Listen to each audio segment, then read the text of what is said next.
Hello guys, ഒരു വൈകുന്നേരം കണ്ടാലോ? അപ്പോൾ ചായയുടെ ടൈമാണ്. ഇന്ന് ചായക്ക് കടിയായിട്ട് കുറച്ച് മുറുക്കുണ്ട്, പിന്നെ ഒരു സ്പെഷ്യൽ ഇലയപ്പം ഉണ്ടാക്കി തന്നു. എന്തേലും ഉണ്ടാക്കി താന്ന് പറഞ്ഞ് പുറകെ നടന്നപ്പോൾ അവിലും പഴവും ശർക്കരയൊക്കെ വെച്ചിട്ട് ഒരു ഇലയപ്പം ഉണ്ടാക്കി തന്നു. അപ്പോൾ അതാണിന്ന് ചായയുടെ കൂടെ കഴിക്കുന്നത്.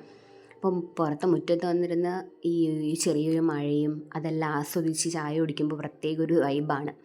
അപ്പോൾ നമ്മുടെ മാവേൽ മാങ്ങയൊന്നും ഇല്ലെങ്കിലും ആ ഒരു മഴത്തുള്ളിയൊക്കെ കാണാനായിട്ട് ഭയങ്കര രസമാണ്. അപ്പോൾ അതൊക്കെ കണ്ട് ആസ്വദിച്ച് അങ്ങനെ ഇരിക്കുവാണ്. കുഞ്ഞാവയുണ്ട് അമ്മയുടെ കൂടെ.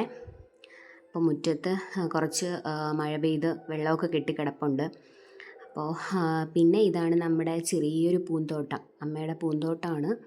കുറച്ച് പൂക്കളൊക്കെ ഉണ്ട്. പിന്നെ കുറച്ചധികം മുളകുണ്ട്. ഇതിൻ്റെ വെറൈറ്റി ഏതാണെന്നൊന്നും അറിയില്ല. കാന്താരി പോലത്തെ അങ്ങനത്തെ കുറച്ച് മുളകൊക്കെ ഉണ്ട്. അപ്പോൾ അതിൻ്റെയൊക്കെ ഭംഗി ഞാൻ ആസ്വദിക്കുമായിരുന്നു. മഴയൊക്കെ പെയ്ത് എല്ലാവരും ഉഷാറായിട്ട് നിൽപ്പുണ്ട്. അപ്പോൾ അതൊക്കെ നോക്കി നിന്നു. ഇനിയും പൂത്ത് കിടപ്പുണ്ട് കേട്ടോ. കുറേയൊക്കെ ഉണ്ടായി വരുന്നതേ ഉള്ളൂ. അപ്പോൾ നല്ല ചുവന്ന മുളകാണ്, അത് കണ്ടു.